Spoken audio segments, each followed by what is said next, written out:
Each week on this video, we'll give you 3 players changing value on the RosterWatch Dynasty Startup Rankings. I'm Alan Seslowsky, and thanks for tuning back into RosterWatch. The first player we're going to talk about is Antonio Gibson, the 23-year-old running back on the Washington football team. Previous rank RB8, updated rank RB3. Though Gibson is currently our RB3 in Dynasty, you certainly don't have to draft him as the 3rd overall running back in fantasy drafts. His consensus ranking is around RB10. Drafters picking at the end of the first round may want to consider Gibson there if you agree his future value is a top 5 runner. Gibson finished as a top 12 running back on points per game last season. Keep in mind his rookie year was the first time he was deployed as a full-time running back. He'd only had about 30 total carries in college. The Washington football team has not even scratched the surface of Gibson's pass-catching upside. Rational coaching dictates that his target volume should increase, and it's easy to see Gibson as a locked and loaded top 3 fantasy pick in 2022. The second player we're going to talk about is Saquon Barkley, the 24-year-old running back on the New York Giants, currently falling down our Dynasty rankings. Previous rank RB4, updated rank RB6. There's no question about Barkley's talent or upside for fantasy football. Barkley's one of the rare running back prospects that even the running backs don't matter crowd can live with in the first round.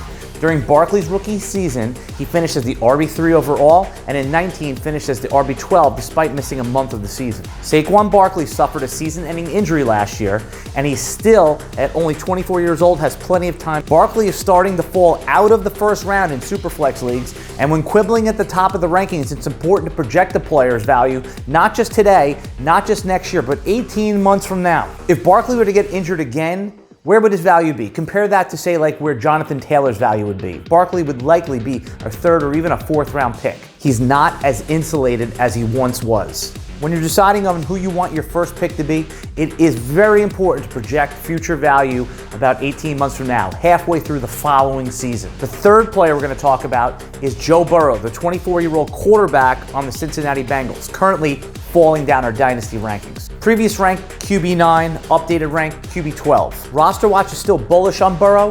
He's as clean as a prospect as he showed he belonged in the NFL. His season-ending injury is a concern because it did happen in Week 11 last year.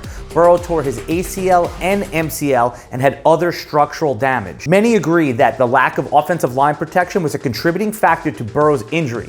The Bengals had a chance to fix their offensive line issues in the 2021 draft when they were staring at Penei Sewell, one of the best prospects in the last half-decade. Instead, they opted for elite wide receiver prospect Jamar Chase. It's hard to argue against Chase, but that still leaves Burrow vulnerable. Early camp reports are that Bengals' offense is rusty and that Burrow still looks hesitant in the pocket and uncomfortable stepping into throws. If you're entering into a Superflex Dynasty startup draft, Burrow is as risky as a first-round pick as we've ever seen. Not an optimal selection with your 1st overall pick. RosterWatch prefers players like Russell Wilson, along with rookies Trey Lance, Justin Fields, and Zach Wilson ahead of him at this point in Dynasty leagues. Okay, RosterWatch Nation, that's it for today. Remember to like and subscribe to get notifications when we put up new videos, and leave us a comment. Let us know which players are rising and falling up your Dynasty rankings. Until next time, goodbye.